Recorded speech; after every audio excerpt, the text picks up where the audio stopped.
Al entrar en la terraza, Charlotte vio a Winter, solo, apoyado contra la balaustrada y observándola. Seguro que ha estado hablando con mi madre. Todavía contrariada por el encuentro con Adorna, miró a aquel hombre bañado en la dorada luz del sol y se preguntó si podía leerle los pensamientos. ¿Cómo lo sabe? Winter sonrió. Y, por todos los santos, menuda sonrisa. Alzó el mentón, su boca se hizo más ancha, los ángulos de su rostro se convirtieron en suaves curvas, por lo que Charlotte no tuvo duda alguna, estaba disfrutando. Los niños rodaban sobre la hierba. Debería de haberles reprendido por sus gritos y la brutalidad de sus juegos, pero la sonrisa de su padre la distrajo. Winter se apartó de la barandilla y caminó hacia la pequeña mesa cuadrada de hierro, servida con 4 platos, y apartó una silla para la institutriz. Mi madre suele provocar en los demás cierto grado de sorpresa. Mientras ella se sentaba, Winter le dijo al oído, y tiene usted un aspecto estupendo. Su aliento le acarició ligeramente el cuello, y sus palabras parecían tan sinceras que, durante un segundo, Charlotte tuvo que esforzarse para mantener la compostura. Regresar a su rey, ahora lo tenía claro, estaba resultando ser una prueba mucho mayor de lo que había supuesto. Pero era una mujer fuerte y escrupulosa, y sabía que los principios morales acabarían imponiendo su ley. Alguien tendría que decírselo a Winter.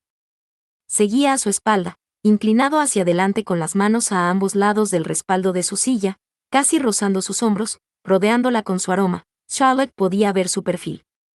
No podía asegurar si le estaba mirando directamente, pues no le veía los ojos, pero sentía su mirada sobre la piel y supo, simplemente lo supo, que todavía sonreía. De hecho, reía. De ella. Un hombre seguro de sí mismo, guapo y odioso. Sí, los principios morales prevalecerían, y sería ella quien se lo dejaría bien claro. Es más, disfrutaría diciéndoselo. Al volverse hacia él no le sorprendió toparse con su cara a escasos centímetros de distancia. Ella no se retiró, tampoco nada en su semblante indicó que estuviese impresionada, o sea, ofendida, se limitó a aceptar su cercanía. Señor, soy la institutriz. Estoy aquí para educar a sus hijos. Espero que me entienda cuando digo que no estoy interesada ni en sus sonrisas ni en su pendiente ni en sus constantes flirteos. Tras decir esto, cerró la boca. ¿Se había atrevido a decirle algo así al hombre que le pagaba? Dios bendito. Era algo inaceptable. La sonrisa de Winter se hizo más ostensible. ¿Sabe lo que más me gusta de usted, Lady Señorita Charlotte? Que siempre dice la verdad. Es una cualidad muy poco frecuente entre los ingleses. Respondió de forma automática. Los caballeros ingleses siempre dicen la verdad.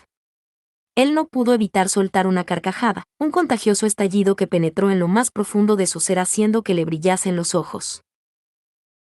Es usted tan fresca como el rocío de la mañana sobre la hierba de primavera, tan deliciosa como una ducha tras una larga sequía. Pero no es usted tan tonta como para creer lo que acaba de decir.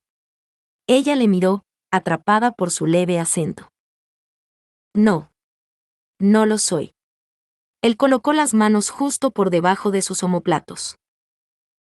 ¿Podría decirme cuando un hombre dice la verdad?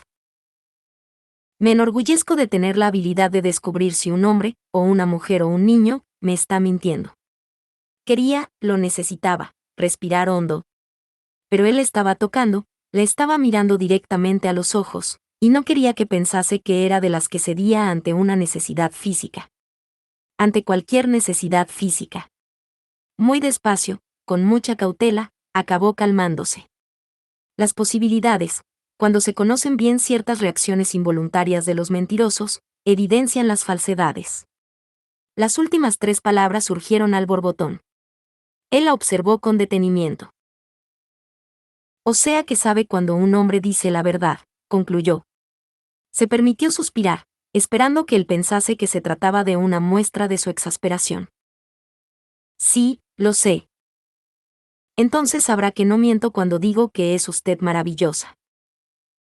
No solo le faltaba aire en los pulmones, el resto de sus funciones vitales cesaron de golpe. Fue una quiebra total bajo su cálida e insistente mano, sus insistentes y castaños ojos, y su cegadora, hipnótica e insistente sonrisa. Estaba tan cerca y tan cerca. ¿Lady señorita Charlotte? Sí. Oh. Sí, señor, ¿y usted cree que yo? Se aclaró la garganta.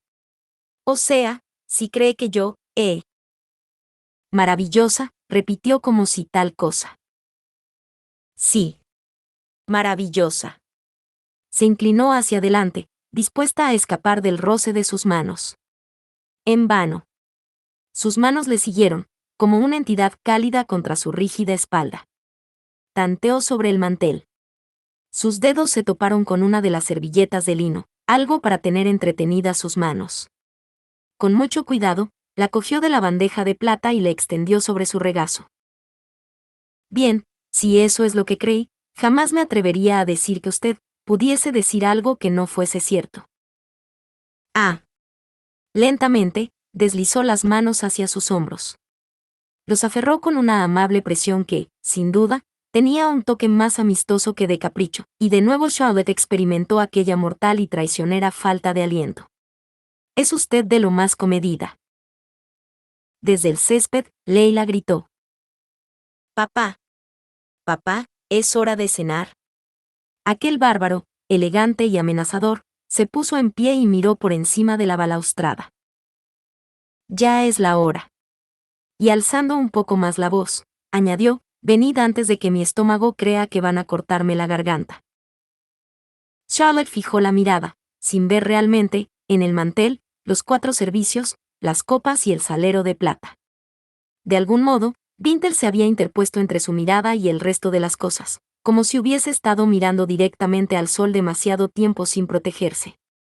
Los niños subieron los escalones sin dejar de reír, con el aliento entrecortado. Ella volvió la vista hacia ellos, pero aún así no vio otra cosa que la imagen del padre superpuesta a los rasgos de Robbie o en el marcado mentón de Leila. Se sentaron en sus correspondientes sillas, a ambos lados de la institutriz, y la miraron con aire culpable. Apareció entonces Harris acarreando con una palangana de agua y una toalla colgada del hombro y se acuclilló junto a Leila. Vamos a lavar un poco esas manos antes de cenar, ¿de acuerdo, señoritos? Culpa. Por supuesto. Se habían ensuciado. Charlotte bajó la vista hacia su regazo y vio la servilleta, arrugada como si la hubiese retorcido. ¿Por qué tendrían que sentirse culpables los niños cuando su institutriz había cogido la servilleta antes de que todos se sentasen a comer? Se había saltado las normas de comportamiento civilizado. Algo sin precedente. Y todo había sido, le echó un vistazo a Winter, que todavía sonreía mientras era asistido por Harris, por culpa suya. Respiró hondo por primera vez desde que había llegado a la terraza, y el aire en sus pulmones hizo crecer su indignación. Winter la oyó respirar sonoramente, miró hacia donde se encontraba, y sin dejar de secarle las manos a su hijo Robbie, dijo, Lady señorita Charlotte, le falta el aliento. Debería usted de aflojar un poco su corsé. Harris dejó escapar una leve risotada y se puso rojo como un tomate.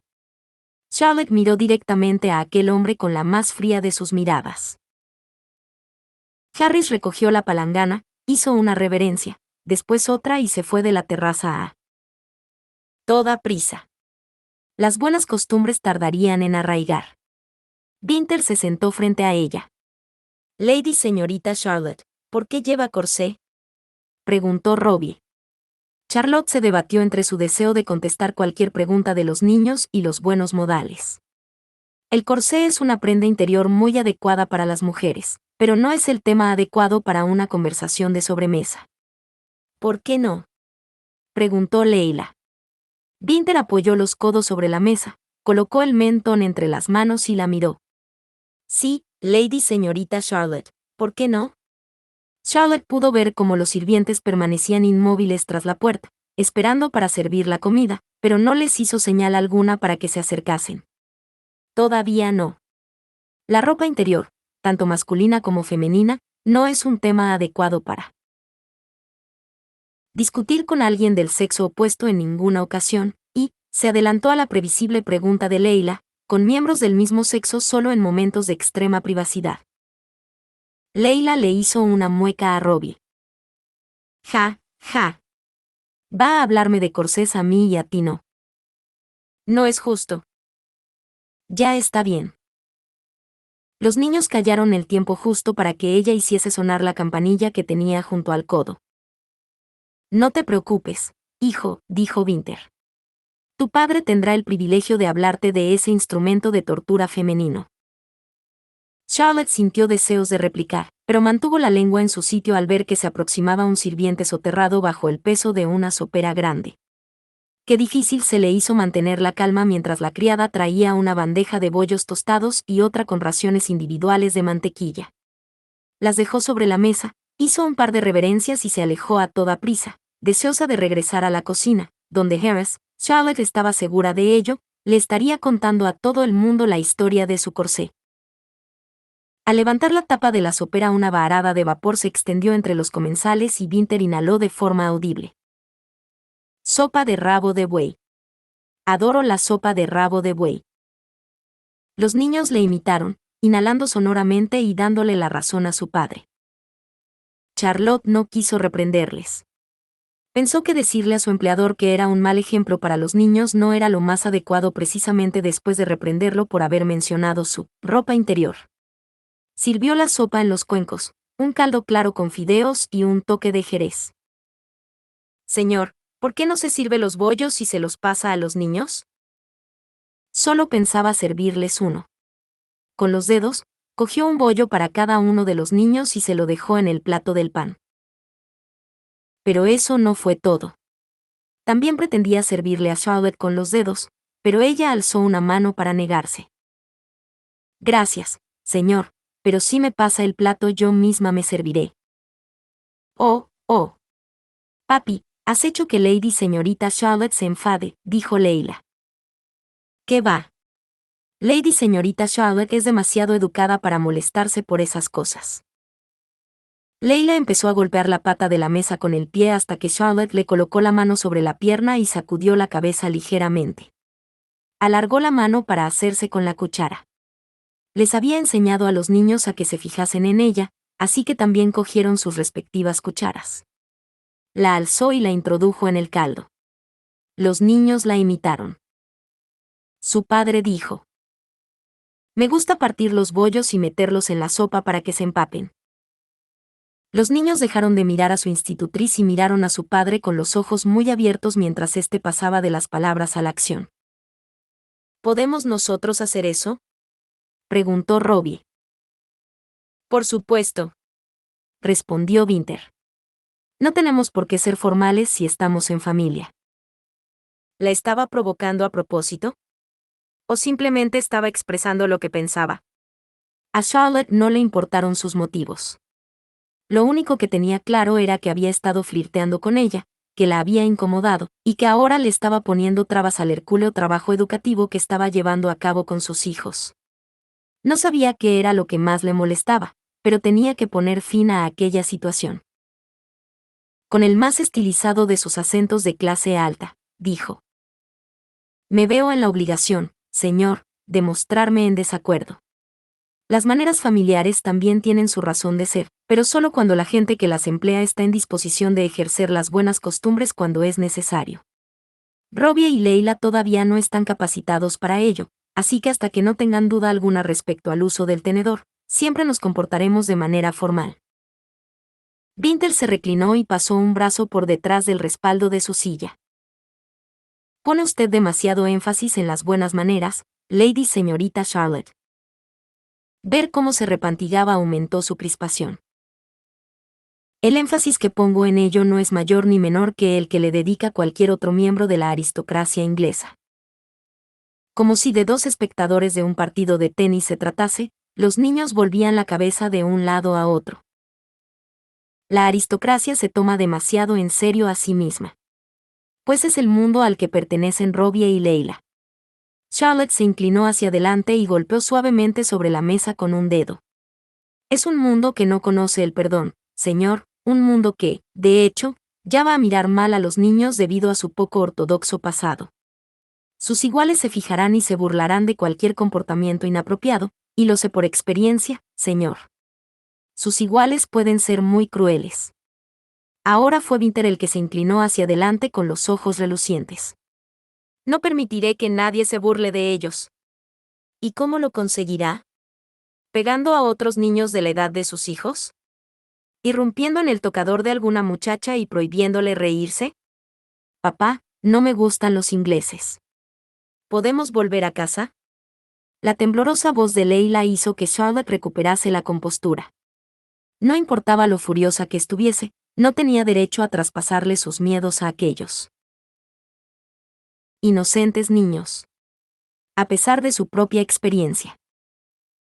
Tomó la mano de Leila y la retuvo entre las suyas. Cariño, vas a ser tan especial que las demás chicas querrán ser como tú. Leila se sorbió la nariz e intentó componer una sonrisa. Pero Robbie tenía el ceño fruncido del mismo modo que su padre, y Winter. Winter estaba sentado con los brazos cruzados frente al pecho, mirándola. Todo esto es culpa suya. Con mucha prudencia, Charlotte dejó la mano de Leila sobre la mesa y la palmeó. Tal vez no haya sido demasiado inteligente por mi parte, pero yo soy razonable. Soy lógico. Su acento era ahora más fuerte de lo que lo había sido hasta ese momento. Y soy un hombre. Charlotte se obligó a respirar hondo para no alzar la voz. Según mi experiencia, ser hombre o mujer tiene muy poco que ver con la lógica o la razón. Su experiencia. Usted no ha estado en ninguna parte. Qué cruel por su parte menospreciarla por algo así. Por los infortunios que habían convertido su vida en una monótona y constante obligación. Tiene razón, señor. Me inclino ante su sabiduría. Díganos, ¿en qué se diferencian los hombres y las mujeres de otros países de los hombres y las mujeres de Inglaterra? Supuso que compondría algún discurso sin sentido acerca de que las mujeres en otros países conocían el lugar que ocupaban en la sociedad, pero en lugar de eso espetó. Es usted una insolente, Lady Señorita Charlotte. Estaba equivocado, se había pasado de la raya y estaba incomodando a los niños. Y se suponía que ella, la vulgar institutriz, tenía que inclinarse ante él. Lo haría, por supuesto. Siempre lo hacía, pero sentía crecer en su interior un fuego que le tinó las mejillas, y supo que todo su cuerpo denotaba su furia. Con un tono de voz que pretendía ser completamente razonable, dijo: He sido contratada para enseñar a estos niños, y usted entorpece mi trabajo. A menos que podamos alcanzar un acuerdo. No voy a llegar a ningún acuerdo, dijo simple y llanamente. Ah. Sin pensárselo dos veces, echó la silla hacia atrás y dejó la servilleta sobre la mesa. Entonces no existe razón alguna para que me quede aquí. Les dejaré que coman tranquilos. Espero que tenga suerte a la hora de encontrar una institutriz que cumpla exactamente con lo que requiera de ella. Y con un movimiento que Lady Baskin habría admirado, se puso en pie, se volvió sobre sus talones y se alejó.